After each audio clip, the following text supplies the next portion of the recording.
crafty people. In this video we're going to be talking about weaving tops and bottoms of two pieces of crochet with a weaving stitch. Preferably you will use the tail end that you would have left long enough, but in this situation I'm going to be using a contrasting color. The length should be approximately twice as long as the piece that you're stitching, and you'll need a darting needle.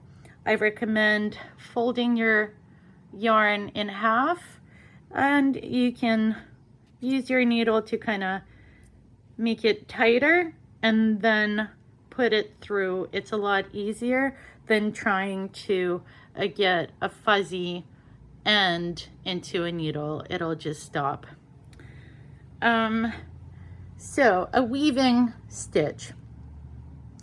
I'm gonna go into the farmost stitch here, working in my case from right to left, and I'll go into the corresponding stitch of the piece I'm sewing together.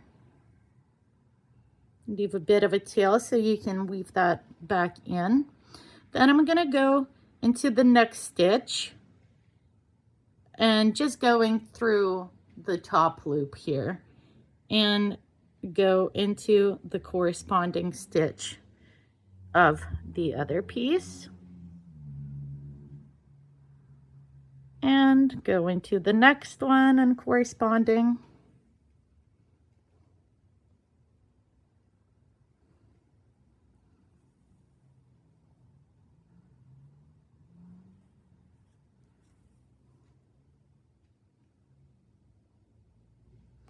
And you just continue this action.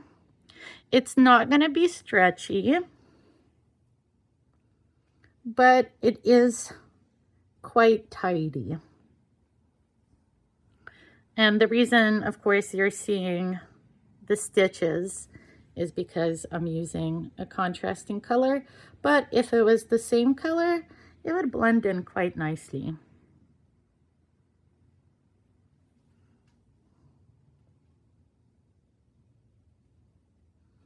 So you just do that, and then at the end you can kind of give it a nudge, give it a tuck, whatever feels right, so that it's not pulling all your stitches together. So this is what it looks like on the side that you've worked the stitches. And this is what it looks like on the other side. As you can see, it is very tidy. You don't really see the contrasting color at all. And yeah, it's very easy and tidy, but once again, there's not going to be too much give to it, so watch out for that.